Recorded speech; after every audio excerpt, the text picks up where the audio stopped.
Thank you all so much for stopping by today. So, y'all, it is starting to warm up. We're going to be warming up over the next 3 to 4 days, but I still feel like we're going to experience maybe one more cold snap. Now, I'm going to link the short because I gave y'all an overview. I was at the big box stores and I gave you an overview, especially people who, we were in the 80 degrees. They were putting out peppers and tomatoes. And I was like, not just yet, because your soil temperature matters too. Like, we're still doing our leafy greens, and I need to water some things too while I'm looking at it. But we have a lot of cool weather vegetables, and I'll link the garden tour, but some of those got damaged too. Now, what I gotta say, y'all, I gotta tell you. So I brought in small plants. The basement looks crazy right now, but I brought in the smaller plants that I knew would really take a hit. I didn't cover the raised beds. And let me just show you, it's not bad, but you could tell the cold and the wind got to it. And this is what I want to share with y'all. Like, it doesn't mean like every plant is going to get damaged, but it all depends on the placements, the windbreak. Like, it's so many factors. One might receive damage and the one right next to it may not. Like, it all depends. But let me show you just a couple things that, I noticed that has like a little bit of cold damage, because we did get down to 28 degrees, but that might not have been how it felt. And then you had like no sun and you had some wind. So let me just show y'all real quick, and then I'm going to share with you what we're going to be working on today. I have got to get this done because we're going to be offering more herbs this season. And so I want to go ahead and get a lot of these things planted. What I'm going to plant today is more on the cooler side, or prefers the cooler weather before it gets like really hot here in Georgia, zone 8A. Okay, so I know that they'll bounce back, but like our red cabbage took a little damage from the wind and from the cold. A few of the collards did as well, and some of the pak choy, some of the pak choy did as well. The lettuce survived pretty good. And then the spinach, I knew I would not have an issue with that. But some of the iceberg lettuce took a little bit of damage, but all in all, and then like some of the beet greens. But like I said before, now I didn't come out here and cover it because I was trying to pull in all of the smaller plants, and I pulled them in the basement. But that's okay. But it's so crazy because the romaine lettuce, see, this is what I'm talking about. The romaine lettuce did so good. And I think this is cabbage. Yeah, the cabbage in the front took a little hit, but the romaine lettuce did so good. And I was expecting the lettuce to take like a bigger hit. But it's okay. I know they're going to bounce back. They'll be fine. But that's just something to think about. But you see, none of these are like the tomatoes or the peppers. Like, someone I saw in a group had bought the they bought tomatoes and peppers, and they put them out, and they were like, do you think it's gonna come back? And it looked pretty bad. It did. It looked pretty bad. But let's get back to what we're going to do today. Y'all know I try to at least maybe 3 to 4 times a week after work is to come and be like, okay, I gotta get something done in the garden. So just depending on how I feel when I get off, the amount of traffic, what I've been through, that determines what I'm gonna do. But it's getting back warm today, and so again, we're gonna work on this herb garden. Now this starts the interest of like the herb garden, but y'all, do y'all see how my chives are coming back? These are called quattro chives. We planted these maybe like a year and a half, 2 years ago. So I cut them back in the fall and cleaned off like all of the old debris. But these are so pretty. And some of the other ones that we got in the raised beds, they're starting to make flowers as well. But I just thought that this was really pretty as an entrance. And then we got parsley that grew and overwintered, did very well in ground, but in the raised bed, it didn't do so well. All right, so this right here is our chamomile that we overwintered, and it's starting to come back, and there is a ladybug right here. I have to look real close because sometimes it's the orange ones, but they were starting to get flower, and they're starting to flower.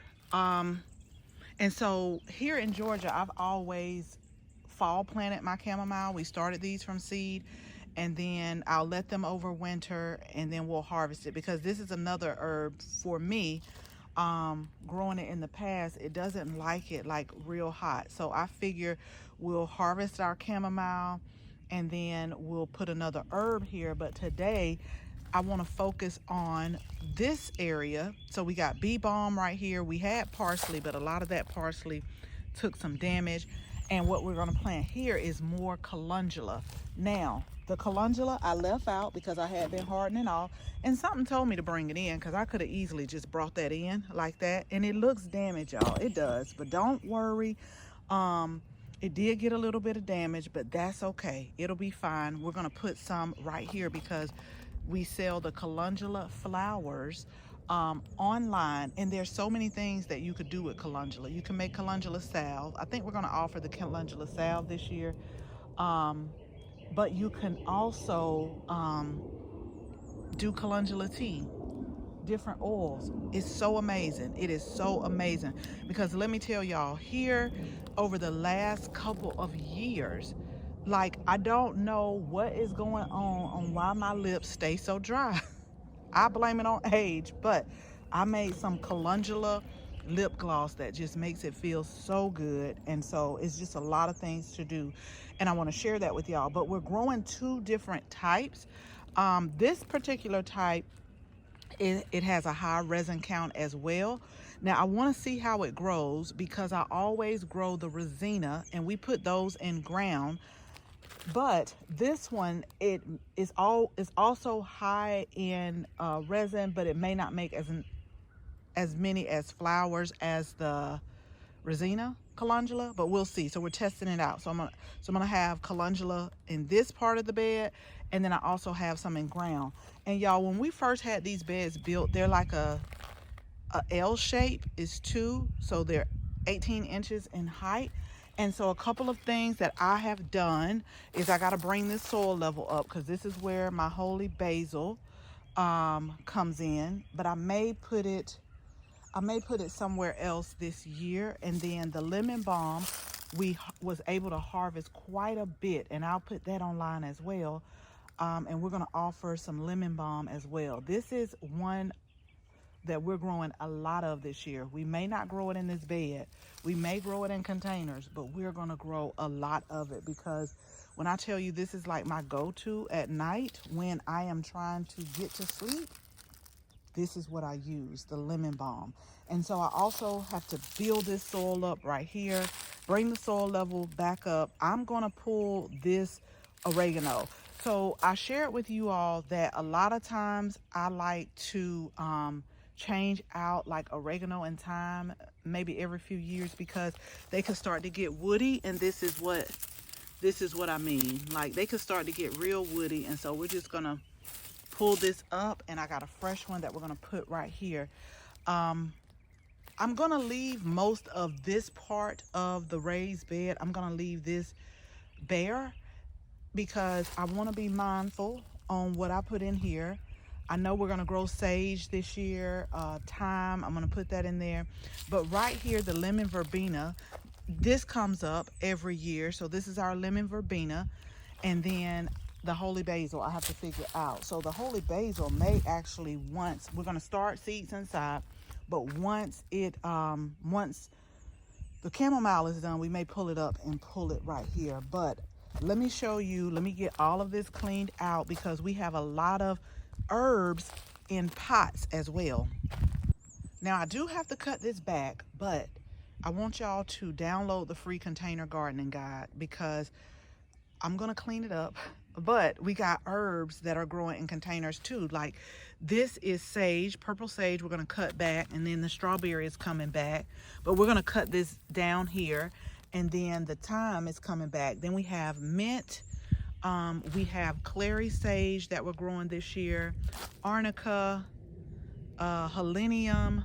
We also have yarrow over here that we are growing, and I think that I'm going to use one of these containers. So this was a citrus tree that was supposed to be able to take this zone, I think, down to like 10, but it didn't.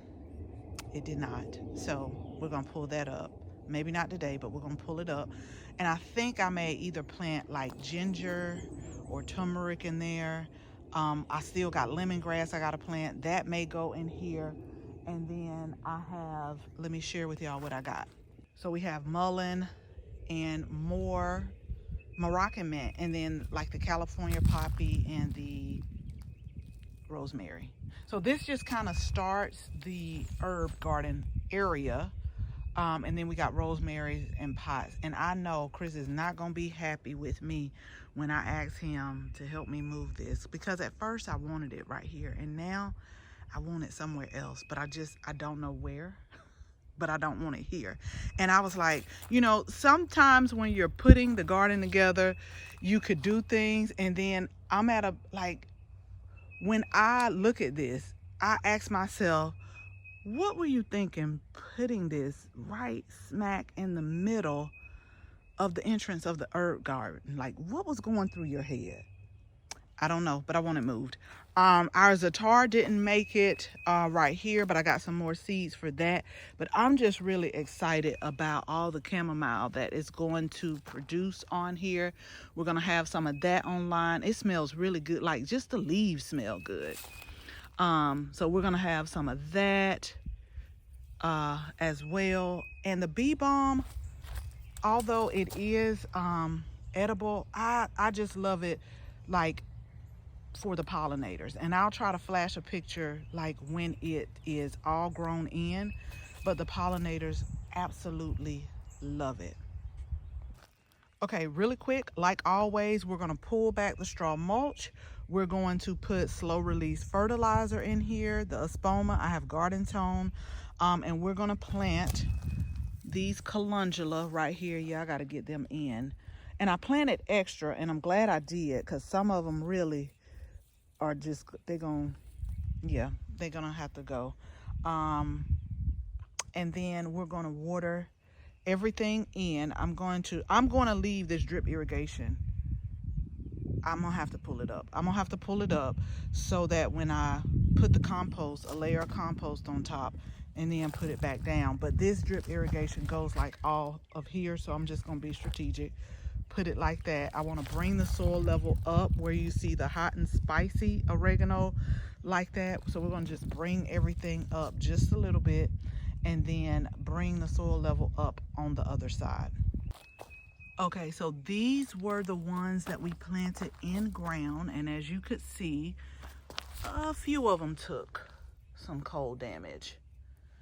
And right here, but they're going to bounce back up because they're going to grow from the leaves are going to grow from the inside, so they're fine. And then this spot right here, if you could tell, like the sun beams down on it quite a bit. Y'all, that day I think I had gotten off of work, and I just had to do like what would be the most important. And at the time I was like, get all of the smaller plants in, just get them in, and you just gotta, don't worry about it. And everything survived okay. It really did, but it's like I knew better. But that's okay. Like I said, I think we'll get one more cold snap, and then hopefully we'll be done with the cold weather for a while, and then y'all will hear me saying, ooh, it's hot, and I'll be glad when it's cool off. I do that every single year. Y'all want to see something so sad? I forgot I even planted them here. These were my nasturtium that we started from seed, y'all. Oh my goodness. They do like the cooler weather, but oh my gosh. That's okay. These germinate pretty quick, about 45 days to flower. So let me make a mental note of that. I need to start some more seeds. I cannot believe it. I walked by and I'm like, I know I had something here. Oh my gosh. Oh my gosh. Oh my gosh. A little bit of the celery took a hit too as well, but everything is gonna work out. You know what? That's what I say. Everything's gonna work out. Everything's still gonna look good, and it's gonna grow in good.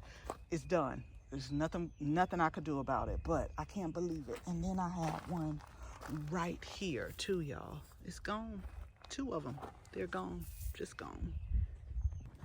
Okay, so we got our straw mulch removed. I put down the garden tone right here. We got our pulverized lime, as you see, and so I just basically just work it in the soil. Soil is pretty nice and moist, but I'm going to water it really well, deep soak it, so that when I plant the calendula, I'm just going to put the straw mulch and the drip irrigation back on top, and I won't have to water it again. So that is what we are going to do after we work all of this in, and then we'll be ready to plant. Okay, y'all, so we ran out of compost. I didn't do the soil 3 this season because last fall I topped off a lot of the beds, but the holy basil was still here, and this was one of the beds I did not top off. So I'm just gonna go back and get like some bags just so I could lift this up over here, and definitely lift this up as far as bringing the soil level back up. So we just got to stop right here. I'm gonna have to do that during the weekend. Like and the weekend is almost here, so that's a weekend task. I could be potting up some other stuff. I promise y'all, I got a lot of stuff that I could be doing in the interim. Okay, so as I was separating the calendula, y'all, they aren't as bad as they looked at the beginning, or either I just put them in the soil and they just started coming back alive. I don't know. But we got those planted. We raised the soil level up as much as possible because, do y'all remember I always said that I don't want to cover like the plant during this dormancy and cover it so much to where it doesn't like pop out under the soil.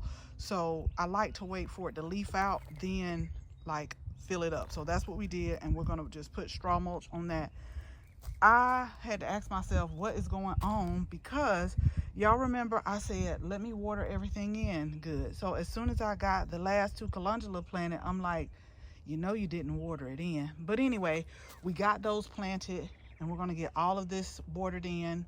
Y'all make sure you hit the subscribe button, because we're going to fill up our other L-shaped bed, and I think that should be it until we're ready to plant the holy basil. I'm going to go ahead and plant like the oregano and the thyme in there,